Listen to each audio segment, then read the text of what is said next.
much.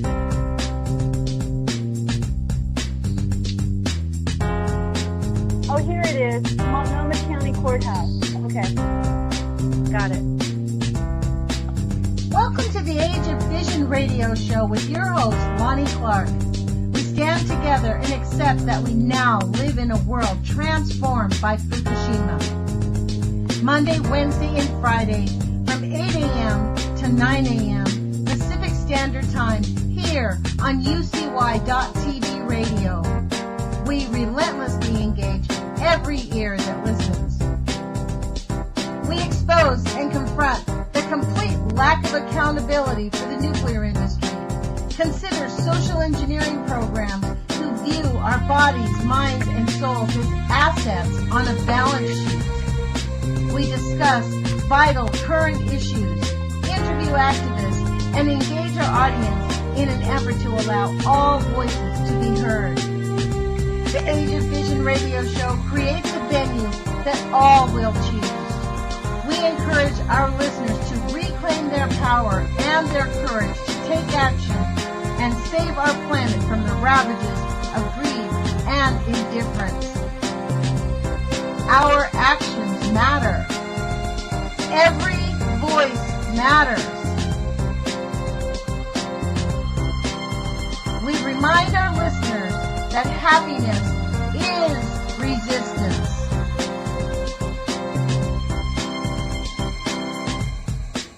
Love is greater than fear.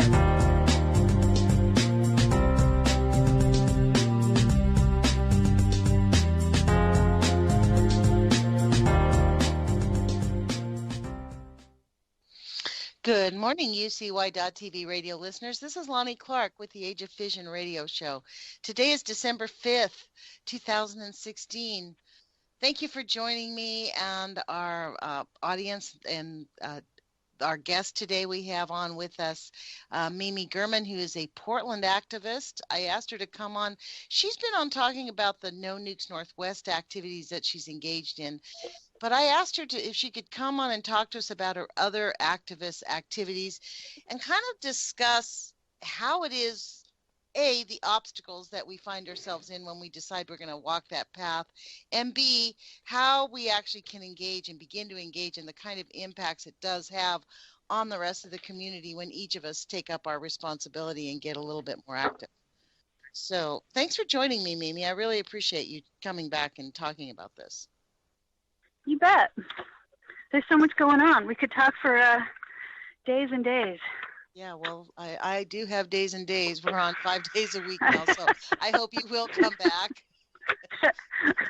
That's our point. And I really do ask everybody who's on our show now, because we're really trying to build our audience, to please share this podcast with at least 3 other people when we're finished. You can find us on UCY TV on YouTube. And just go to YouTube and type in the Age of Fission, and you should find us. It pops up every single day on YouTube. So thanks for joining us. I really do appreciate it. So true to form, you were actively engaged in something this morning where you're changing your life, right?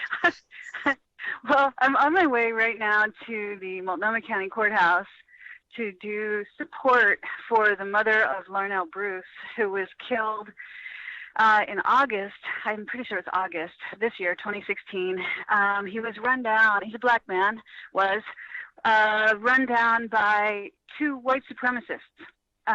He came out of a 7-Eleven and was quite literally chased and mowed over in this person's car. And they hit him twice and rolled over him twice, drove over him twice and killed him. So, for what reason? This is for what reason? Why did they do it? Because he was black. Because he was black. So, I'm not making that up. Like, that is the reason. And so today, there's been a couple of sessions with the killers, and I think that the judge had. I'm going to get caught up as soon as I get to the courthouse, which is where I'm heading to now. But I'm pretty sure that the judge had ruled one of them incapable of whatever being in court, deranged, whatever their words are, their terms are. But the other woman who was with him, I think the chicken stand trial, they're both going to be in jail. I mean, this isn't an issue. The question is how much jail time, what are they going to do? And I'm going to support the mother with Teresa Rayford and other people from Don't Shoot Portland, because this is the kind of thing where if you're white and you want to know what you can do, you can bring your whiteness to support the black community when all of these atrocities, not just the black community, but the communities of color who are constantly getting killed or beaten or threatened through a barrage of hate crimes. So anyway, that's what I'm doing today, this morning. And then later today, we should be hearing from Sean King, who is going to ignite the boycott. And it's the Injustice Boycott, and you can find information, and please go here to the site. It's called injusticeboycott.com. And Sean King from Daily News in New York is putting this together, and it should be huge. And what it's for is to boycott cities, boycott companies, corporations, boycott banks, boycott certain things that identify with racist intent and injustice. So it's cops, it's cop behavior, it's the killing of Larnell Bruce, it's times a million across the United States. Anyway, go to injusticeboycott.com. Just throw your email in there. That's all they want, and they will continue to send updates on what's going on. But he hasn't released the first 3 cities that are going to be hit up with the boycott first. I'm hoping, because Oregon, since Trump has been elected, we have the most hate crimes of any city in any state in the United States post the Trump win. Wow. So I'm hoping that Portland, Portland is one of the 3 cities where the boycott begins. And so what's happening is Sean King is putting all of this together to say, these are the corporations, these are the police, these are the banks that we're going to be boycotting, and boycotting those cities to hurt them financially until these oppressive acts stop. So again, he's starting with 3 cities. We don't know what they are, but it's being released today. Yeah, at 9 so o'clock. That's what, waiting to find out which 3 cities those are and to take part in that and spread the word. Eventually, it's going to be cities across America. That's right. I heard his video, and he talked about how they're keeping this real to the close to their chest, because last year they attempted to do something, and the media, they disclosed their information too soon, and the media just ripped them apart and really produced lies, said that, he was even to the extent where they accused him of being a white person, as if that's an insult, and just using the black people. It was really interesting, his whole little video. I did join the boycott last week when I saw it, Injustice Boycott. It's an Injustice Boycott contact form that will pop up, and I think it's going to pop up before 9 o'clock. I think at 9 o'clock a lot more things will open up on the website. Yeah, so I'm really looking forward to it, because our city it's heinous, man. I mean, like we've got cops beating people up inside City Hall. We've got lockdowns at City Hall against protesters. We have just the other day, it was, I think on Friday, it could have been Thursday, there was support for Standing Rock downtown, and the people from the indigenous community who put that rally together, that support rally together, brought a letter to the mayor, and they walked from one spot in town to City Hall to deliver this letter in support of Standing Rock, and the mayor locked them out. He locked down and shut down City Hall so that the indigenous community could not come in to deliver a letter. This is what happens here. This is after a few weeks ago, I was talking about this on your show, a few weeks ago when City Hall had a lockdown with activists inside City Hall and activists locked out outside City Hall. And then on another day, they beat up activists who were inside City Hall. I mean, hurt them really badly. Tear gas that made a lot of news. So this is what's going on in our city. We have activism to create rights from, injustice, and we get locked out, maced, beaten up, thrown in jail, and now the indigenous community is locked out of City Hall. So welcome to Portland. Yeah, well, they don't want to hear it. That's really the bottom line, is they don't want to hear it. They want you to sit down, shut up, and go away. That's kind of the bottom line. Just get in line and stop, Yeah. I mean, that's the whole thing.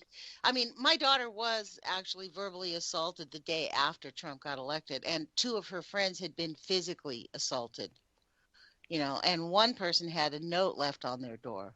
I knew the day after the election of one person. Subsequently, she told me of another one. So I believe you that it has really increased because it's so outrageous, the insanity that's happening. So tell us about this gentleman that got killed. Like, why did they kill him? Like, did they say that it was just because he was black?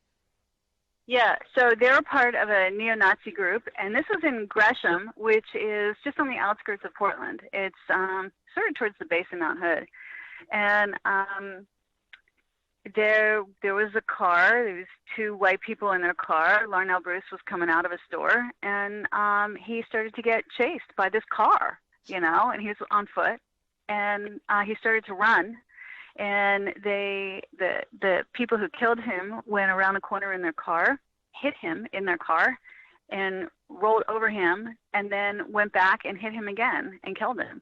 And it's because they're neo-Nazis, because they don't like black people.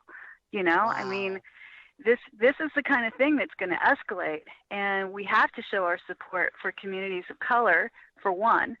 We have to change our laws so that these people go to jail. We have to change our laws so that racial profiling from the cops who do so much of this killing on their own can't be cops anymore and can't get their retirement and their pensions if they do this. There's so many laws to change right now in order to help protect people of color. And that's where all focus needs to be now, on changing laws in order for people of color to be able to, walk out of their house without fear of getting killed.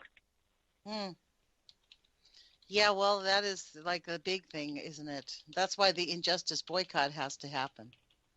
That's right.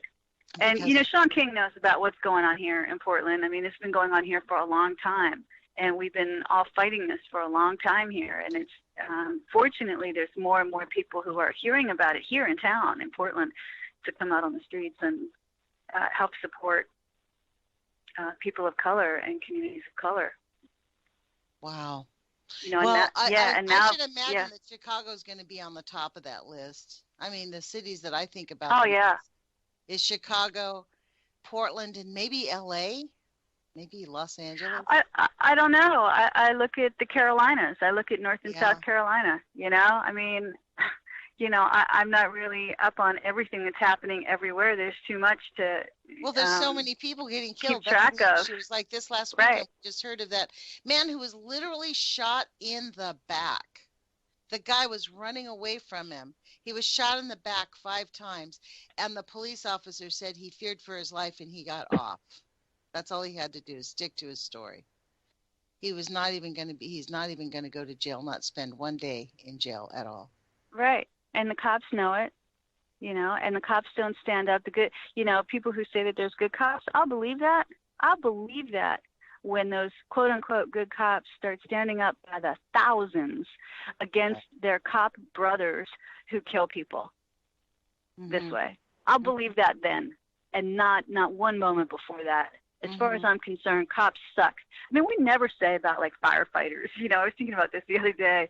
Oh, those firefighters, fuck those firefighters. We never say that, Firefighters go in and they, do their job and try not to, you know what I mean. They do Cops no are just harm. not that way, Firefighters only save people. They do no harm.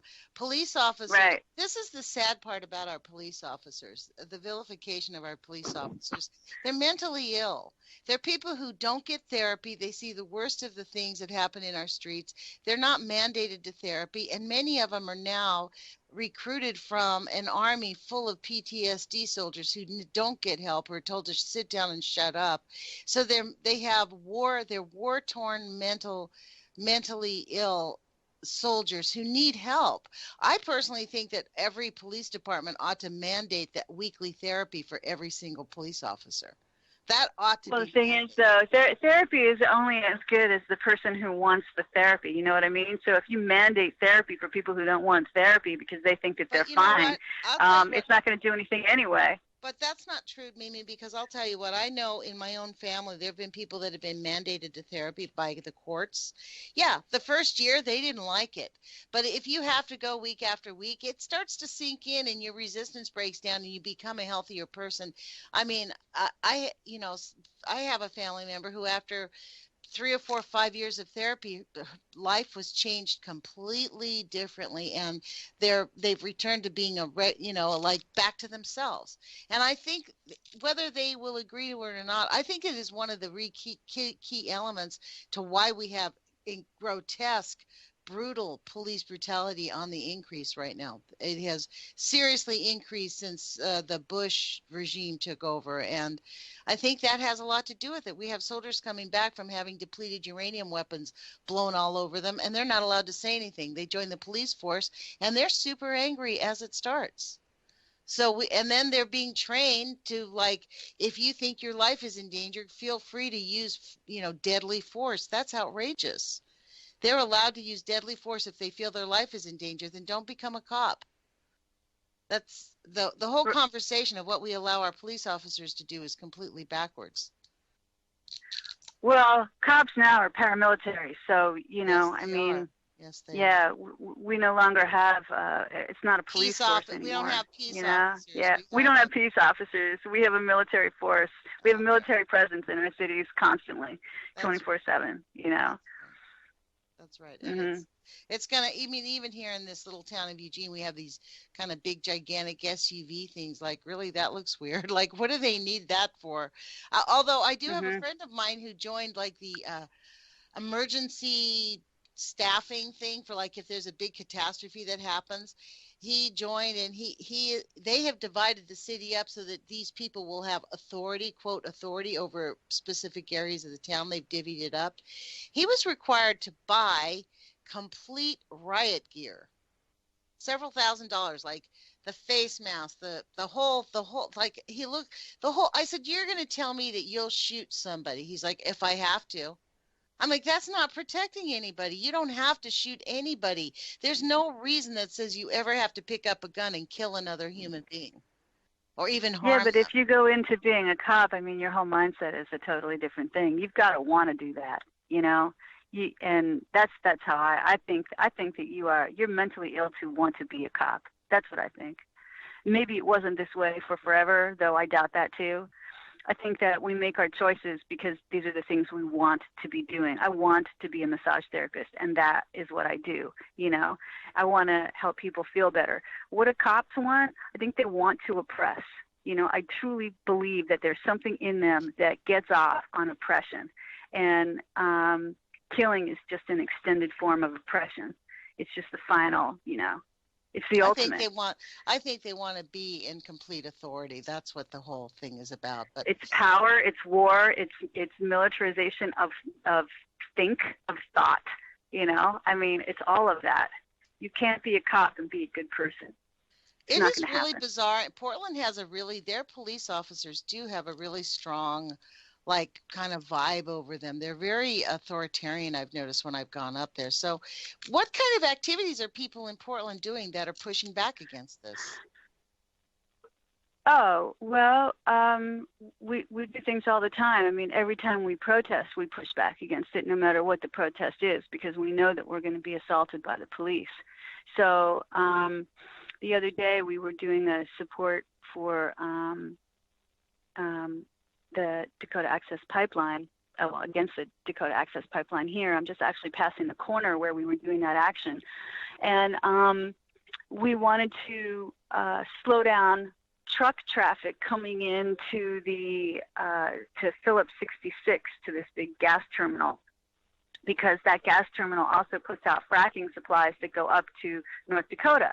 So we thought, well, if we can slow down the truck access, we could really block traffic for a while and really slow down the supply for an entire day. Just to, let's do that. So the cops came and met us there, and they made up a new thing, which was, it's a brand new thing. It's not even a thing. They made it a thing.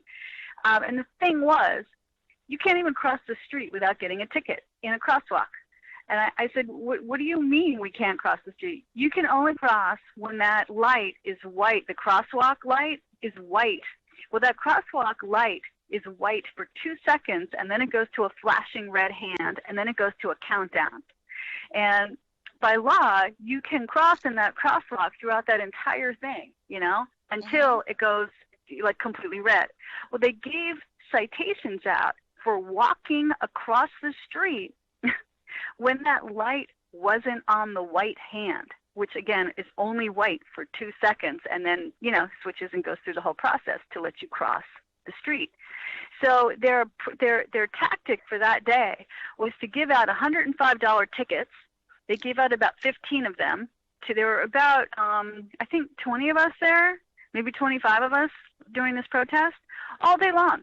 That's what they did. As we crossed the street, they would give us tickets and telling us that we were illegally crossed. It will be, but that's not the point. The point is that cops make up laws now, and because they have guns and tasers and handcuffs and the ability to beat the crap out of you, or kill you, they use all of that as their primary weapon to keep you oppressed, not walking across the street, to keep you down from living, And that's what I mean. That's the point. The point isn't that we can beat this ticket. Of course we can beat these tickets. It was ridiculous, But the point is that they make this up. Are you going to sue the city for harassment? Yes. Well, we're going to court first to fight it, and then there's a lawyer on board already. Wow. So now, do you have these are the kinds of people, or are you guys all just like independent activists coming together? I mean, how does that work? How do people in cities get together? Like, how? Tell me this process. Well, there's a couple different ways here. Don't Shoot Portland has a lot of people who are a part of it. From Occupy, many of us became a core group. The core is big. And it's expanded. And now Don't Shoot Portland took part in helping PSU, Portland State University, to fight. They lost, but to fight the security guards having guns. And when that was happening, when those fights were happening to show the world that a college campus should not have security guards with guns, it brought in so many more people into our movement in Portland because they all of a sudden were on board because this mattered to them. And then they could see, as the great web happens, all of these things matter. So now we have all of these younger people from PSU and colleges who are now a part of our community, our activist community, which has been great. So we it really sounds needed like that. you guys sprang out of Occupy Portland. Like that, the whole Occupy movement did not really die away. It just transformed. Occupy so didn't die here. It didn't die at all. No Nukes Northwest came out of Occupy. People still know where to go if they have a anti-nuke or a nuclear question or a nuclear issue. They know where to go. They know how to find me because we've made such a big presence post-Occupy and during Occupy when we became No Nukes Northwest, So that's just one faction. All of these different things happened. Don't Shoot Portland didn't happen out of Occupy. Don't Shoot Portland happened really because Teresa Rayford made Don't Shoot happen because her nephew got killed by the cops, and she came back from Texas to deal with that. And in dealing with that, put Don't Shoot Portland together. So what do you say to people that say that all these activities in Portland are really generated by the George Soros, like George Soros is It's a total lie. It's just stupid. It's not even worth the time. I'll say it because it needs to be said. That whole George Soros thing was made up by one man who said, I made this up. He's made up tons and tons and tons of lies on Facebook, and he got paid to do it through the ads that came off of all of his posts. And that is the story. So if people want to know, where did that George Soros lie come from, check out the guy who lied on Facebook. He's come out. There's articles about him. I don't know his name. I don't care to know his name. It doesn't even matter anymore. But it's a lie. It's not true. There's no truth in it. So there's no money here. We wish there was money here. It'd be awesome if we got paid to do this. But then again, if we got paid to do it, it would be bad. So, everything goes downhill once you get money involved. So if money was involved here, our movement would suck. So that's another way to, show that the veracity of our movement is what it is because we don't have money. Well, there's a lot of money being generated for the no DAPL and no DAPL. Uh-huh. I saw a GoFundMe page from the veterans walking there. Their goal was $1 million. By the time they got there, I think they've raised $700,000. That was a lot of money. Yeah, I put out a thing today that, that's from the people, I think that it'd be really nice to have. If you look through the average contributions, they were small, $50 to $100. There was a lot of people contributing, a few large donations, but not very many. They were really seriously just a lot of people going, wait, that showed their support. And I believe that they're going to be using, I kind of looked into it, I believe the money is going to be used for supplies for the people there. There's several, I think there was like 9,000 people that's actually really out there, 9,000 people. So that's a lot. There's more than that. Right now there's 20, unless you're just talking about vets. Wow. I don't know if you're just talking about vets, but right now there's 20. There's around 20,000 people. That's the report that came out yesterday from the camp. Wow, that's a lot of people. That's what I read 9,000 like last Wednesday. So that was last week. Right. Right. So it was going to escalate.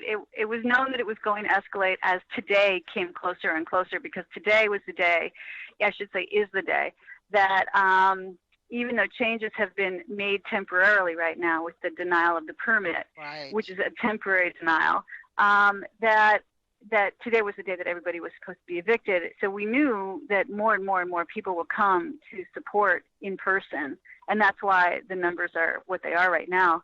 And people are staying. I mean, people get the truth here. The truth is that the permit denial is only another way around.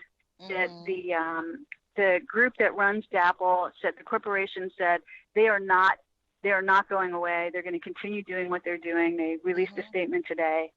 And so the camps are staying, and we'll see what happens next. But we do know that the camps are staying. The veterans are there. They're helping to build. They brought a ton of wood in with them to build housing there. And the money that the veterans raised are to continue having more veterans come as well. I mean, they've got to leave doing whatever it is that they're doing and get there, plus supplies.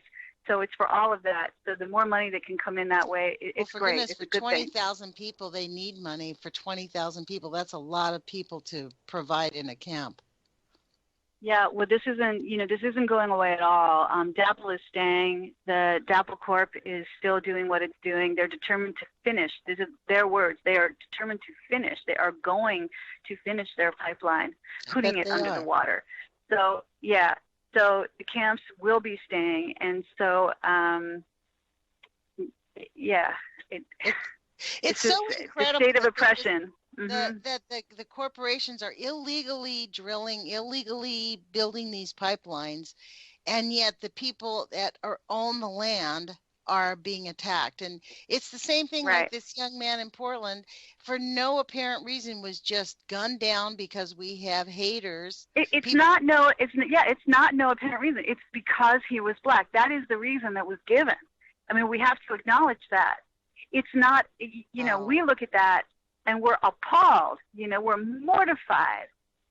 Wow. But this is the reason that haters kill, that neo-Nazis kill people of color and Jews and Muslims. I mean, this is the reason. It's because they are who they are, which is what makes it all the more horrifying and scary, and makes me motivated to show up at a courtroom to, where these neo-Nazis are going to show their faces to say, we're so here, man. We are so here against you, Yeah. Well, that's awesome. How many people do you think will show up in court? I mean, what kind of support will these people get? I have no idea. I Wow. don't count on I don't count on others. I just show up if I want to do something.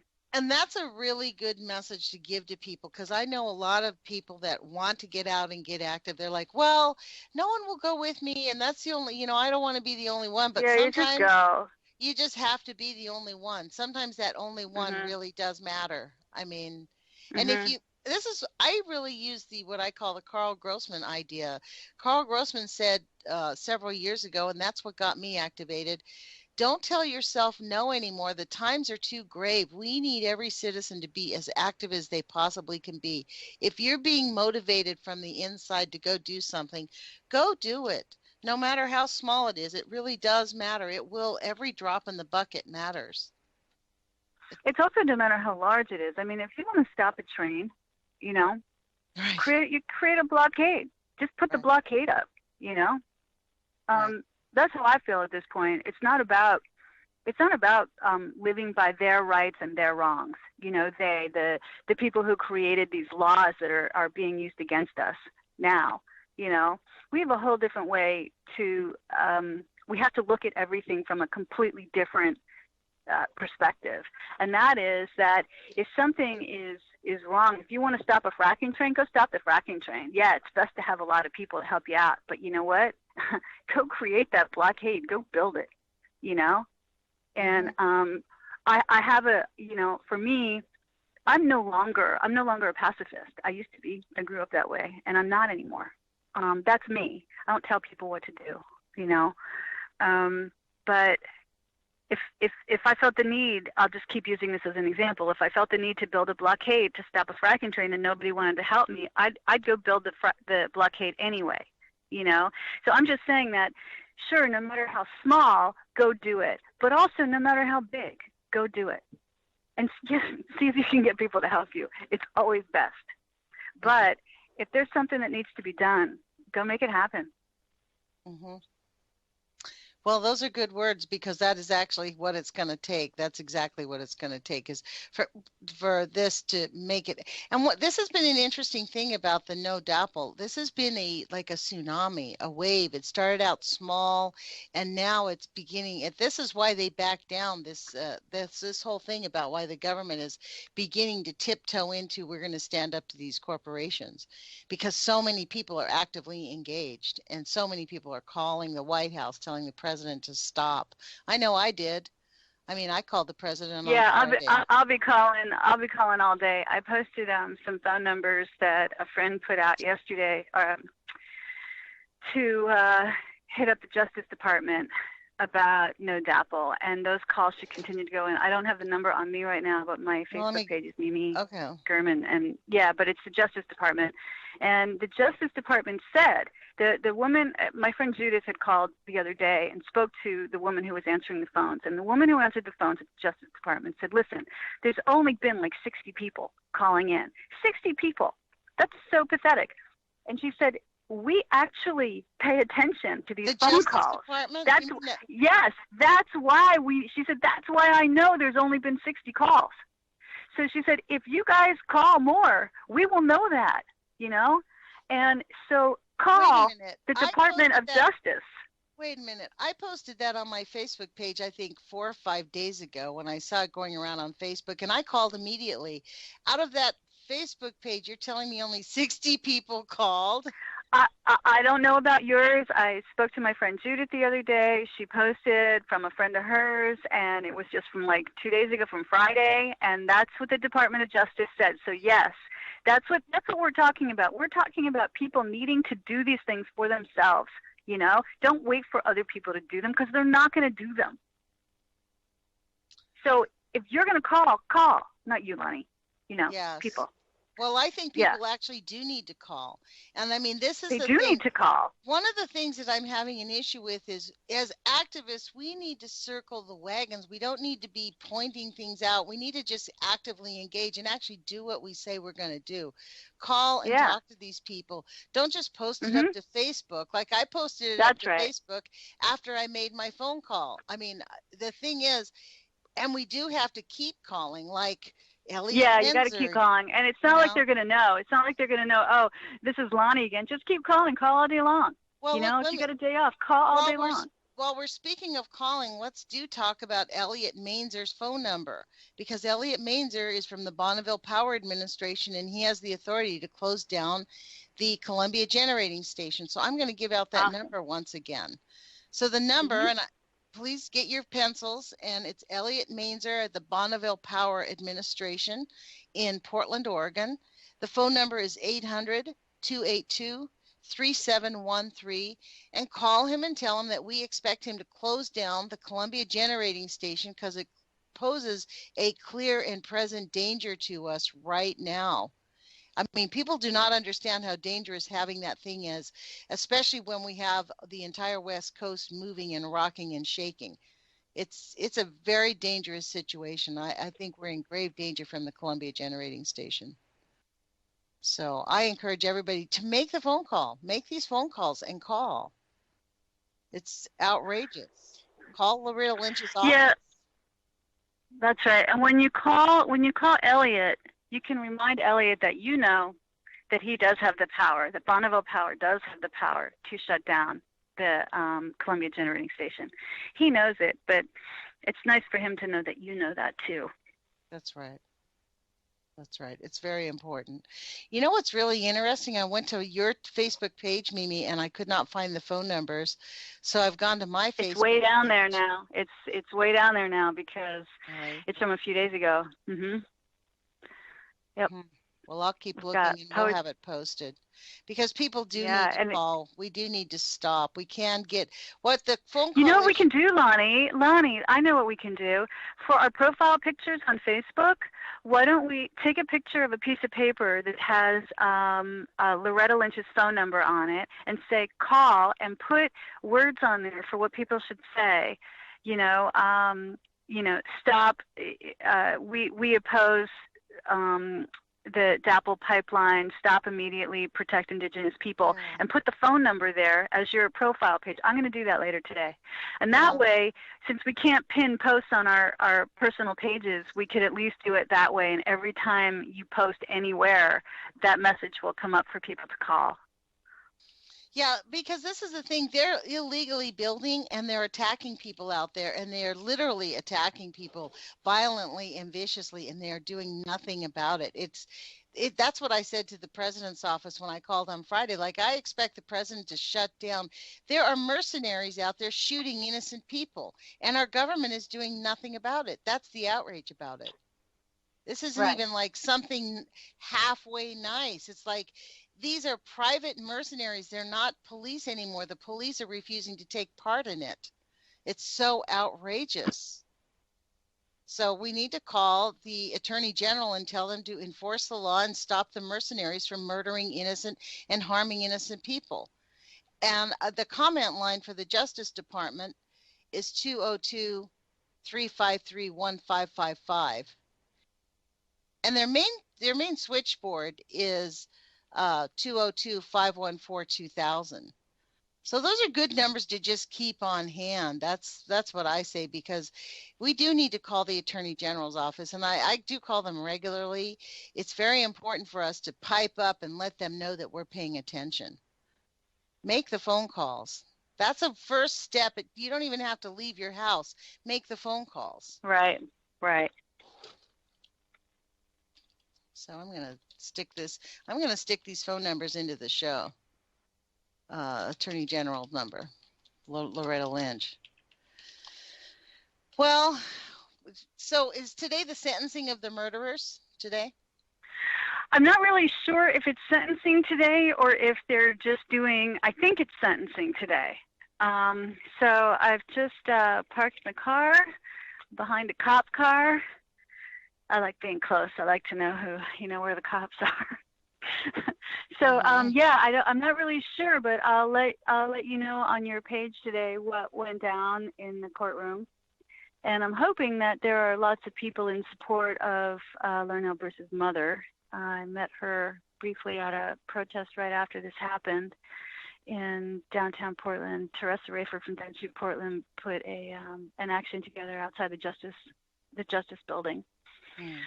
So, yeah, I mean, we have to stop feeling that we can't do things, that things are out of our hands or things are only in the courts, because support does matter to the people who are being killed, and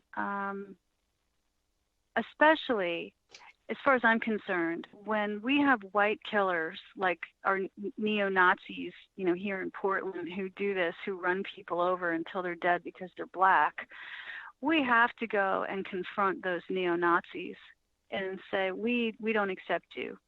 I mean, this is really super basic. But when we don't show up, it's the opposite. It's they get to do that. They get to be in a courtroom with the black mother of somebody that they killed with no support for that woman and no,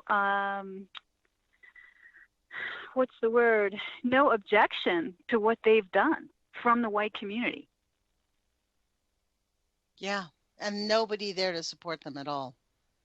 I mean, that's actually true. So I'm there as much to support the mother of this man as I am to show these neo-Nazis that we are there to face them and say, this won't be tolerated. We're going to make sure that you do your crime, and we're going to make sure somehow that we're going to rip your community apart, your neo-Nazi community. We're going to make sure that you don't get to do this. And I don't really know how, other than that we are present. I mean, look at Standing Rock. Well, they're maybe present. Being present might make the judge take this seriously and give him a decent sentence. Right. We never know. We never know how we're going to affect change. But if we don't show up, we're not going to affect change. That's right. That's right. Well, that's exactly. I could not imagine that happening, that your child walks out the door and just gets gunned down because their skin color is the wrong color. And that's he got mowed down. He got mowed down in a car. Wow. Mm-hmm. And this happened just in August. Mm-hmm. Wow. And Sean King wrote about it, and he tweeted about it a lot. He was like, how can America not know this just happened? Well, there's a lot of things America is not knowing about. That's the issue. And that's partly why the No DAPL movement is so big, because people didn't really realize what that meant and what was going on there. And I think it really, to be honest, it really changed. And this is really terrible to say, but I think it's the reality. When the white girl got her arm blown off, the world looked. That's before then, people were being attacked. sad? Isn't that sad? Lonnie, you're so right. It's whiteism. because she was white. Mm-hmm. It is whiteism. Yep. I mean, that's the reason. Her dad came out. He was an attorney. There was this grown man practically crying on camera for every camera. Every time they talked to him, he couldn't help but break out in tears. But the fact that she was a white woman is when people really began to go, wow, this is getting serious.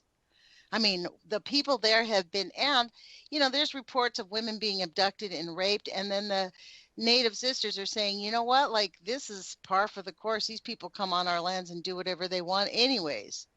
This is just standard fare out here. So, like, the injustice, this is why I'm very excited about the injustice boycott. I am very, very much a proponent of it, and I hope that once it gets going, we can get somebody on our show to really discuss this, a representative of this, because this is something that's not just a one-time boycott. It's not going to last for a few weeks. It's going to last for months. It's going to sink in. It has to sink in. It's our only action that we can do is use our pocketbooks and refuse to support cities that contribute to the murder of innocent Americans through their police forces. I mean, this militarization of the police force has got to end. I mean, we now have our police forces being trained by paramilitary troops, by paramilitary corporations, private corporations that teach our peace officers how to defend themselves. And their number one directive is, if you have the right to use deadly force if you feel your life is in danger. That, to me, ought not to have that sentence. When I found out that's how. You're right. That's an outrageous statement that we give that authority to the police. All they have to do is say, oh, I felt my life was in danger, so I can shoot him. Like, really? No. And this whole thing of we have to talk to the cops with military respect is bullshit. Like, the cops, we don't have to respect a police officer. They have to earn our respect. That's how I feel. I mean, I'll be respectful to every single person, but really, honestly, for us to have to, yes, sir, no, sir, I'll put my hands on my head, I'll do whatever you say, sir, for absolutely no apparent reason, is harassment. I mean, this is not the Gestapo. We do not have to, they ought to be our neighbors, not our overseers. You know what I mean? We've shifted to this. America has been saying, we're going to go to World War III and we're going to fall into this police state. No, this is what a police state looks like. This is what a police state looks like.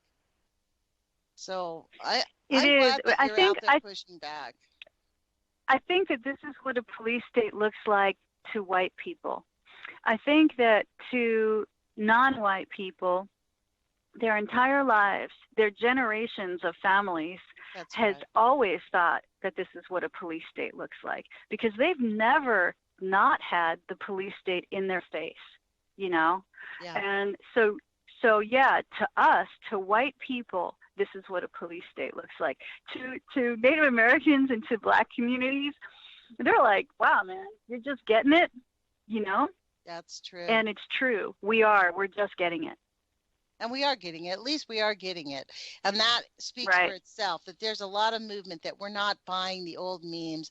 We're not buying into the old ideas that, we have to hate each other based on whatever we think it is, whatever prejudices that we have going on. Right.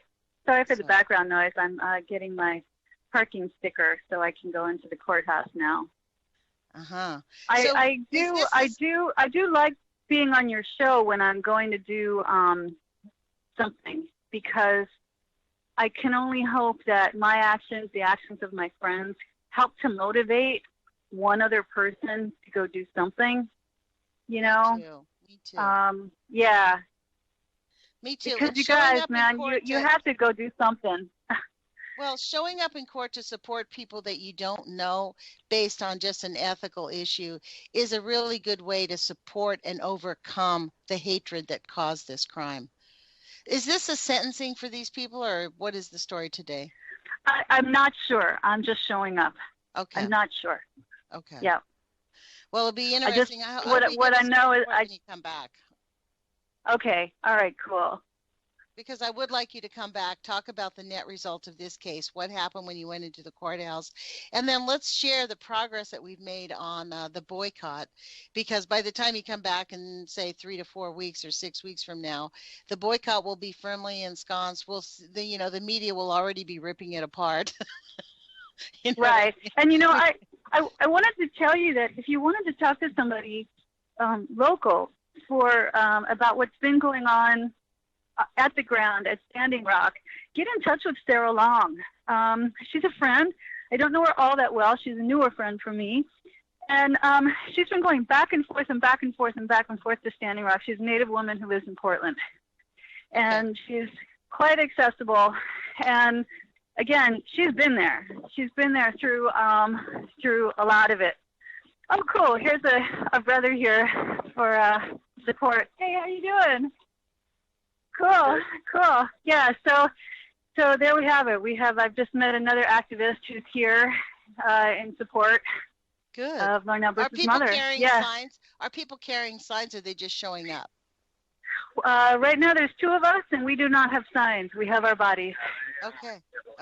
Oh, there's more people upstairs? Okay, cool. All right. I'm going to head on in. And Lonnie, thanks for having me on your show today and sharing all this news with everybody. Well, good, Mimi. Thank you for role modeling how to be an activist, and what it really means is you just go and show up and you squeeze your schedule and keep doing it no matter what. Well, you bet. We just trip along and find our way into the next action, right? Right. Well, I'll send you this podcast. Okay. Please do share the podcast with others so that we can build our audience. We're really looking to build our audience, and good luck in there today. We'll talk with you soon. Thank you. Okay. All right. Good luck. Thanks. Bye. Bye-bye. Well, there you have it, folks. That's how we be an activist. This is why I asked Mimi to be on, and just really to role model how to be an activist. I mean, that is something that maybe we could do.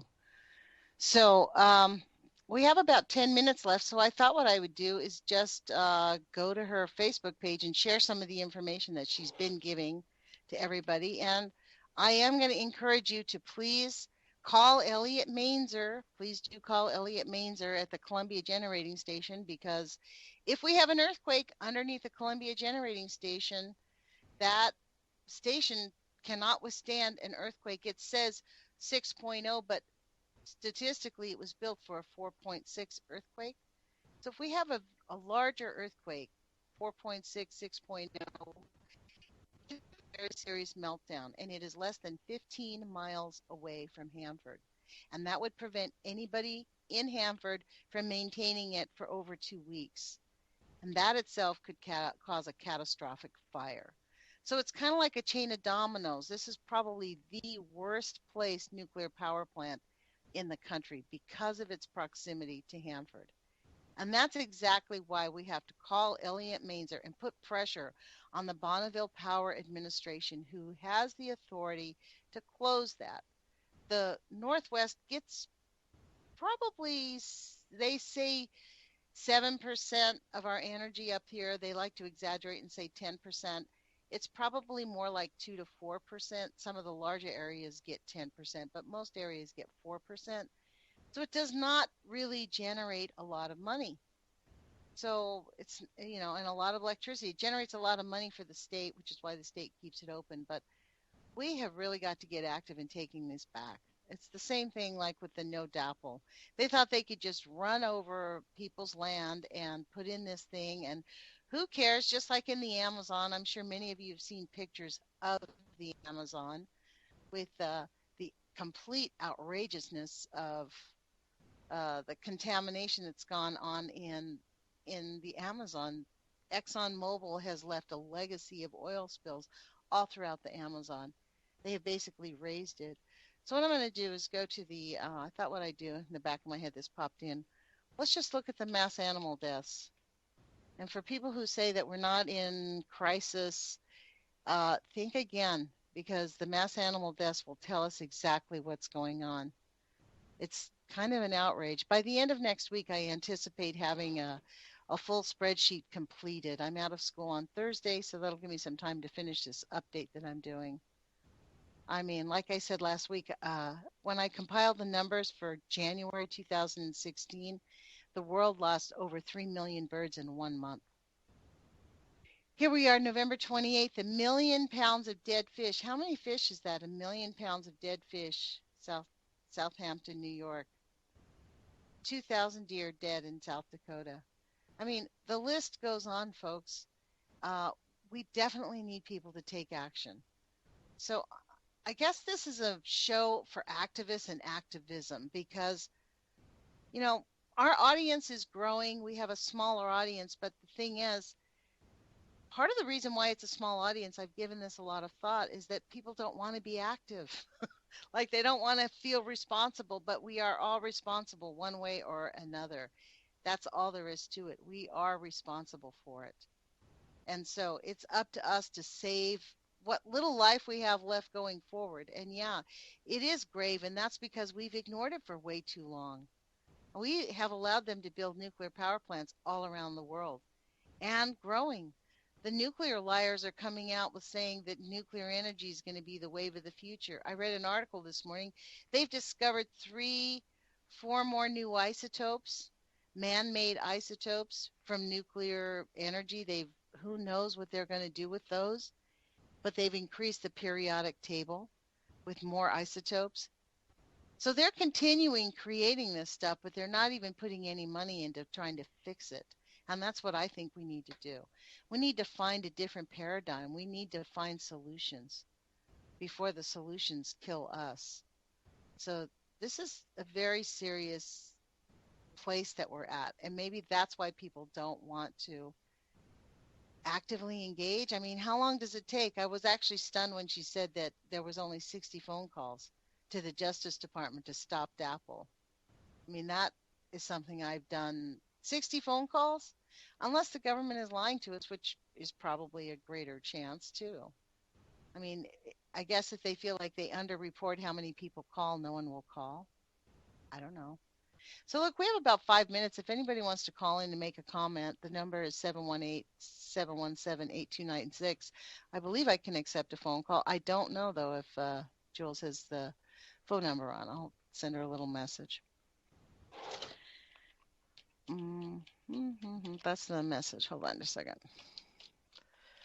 So anyways, I just gave out the number. It may or may not work. If it works, I'll connect you. Otherwise, I'm going to keep sharing with you some ideas.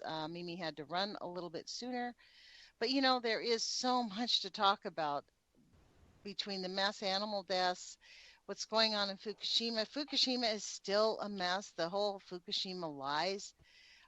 Since the earthquake, there have been rocking and rolling, and there are fires there.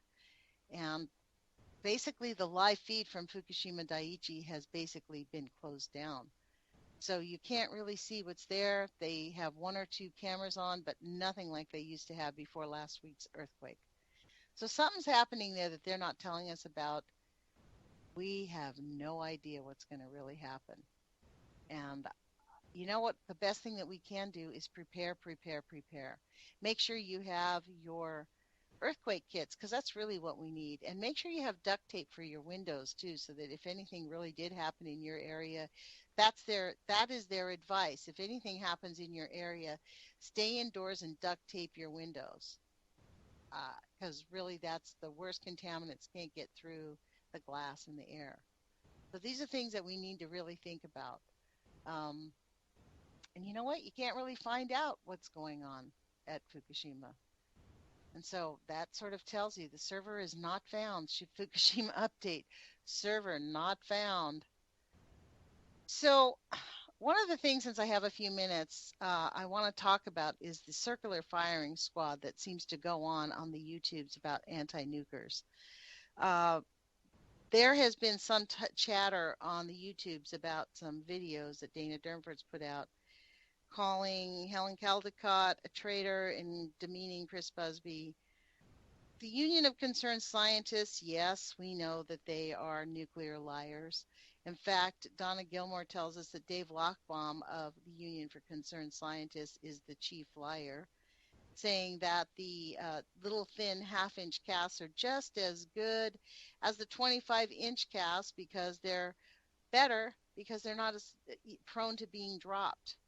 So he'd rather have a cast that's going to leak in 20 years than a cast that's very difficult to move, which does not make sense to me. But, you know, we do know the Union of Concerned Scientists really has been a purchased entity for a long time. That does not demean the work of Helen Caldicott nor Chris Busby, both of whom's work, they have put their lives on the line, their finances on the line. It's been a very difficult challenge for both of them. And I personally am not about to call them traitors or say that they're not speaking out vociferously enough. So part of that reason is I need to talk this through with Dana before we get back on the air. I don't want to have an argument on the air, but we need to talk about this. I am of the mind where I like to talk to everybody, even if I don't agree with you. I have made attempts to get nuclear scientists on the show or a health physicist on the show, and they, in their usual method, sneer at me and look down their noses and act as if they know everything better than I do, and they don't want to waste their petty little time. So in the meantime, I'm reaching out to activists, and we're pretty much filling up the days being able to talk to people who are actively engaged. So I'm really looking forward to bringing together all of these people on a daily basis and creating a movement and encouraging people to please take action, put your courage feet on. Do what you can do. If your mind thinks of something, go do it. Make these phone calls to Elliott Mainzer, 800-282-3713. You know, call the Justice Department. Do what you can do. Share our radio show with 3 people every single day that you listen. Thank you for joining us, and we will talk with you guys soon. Put your courage feet on. Take action. Thank you.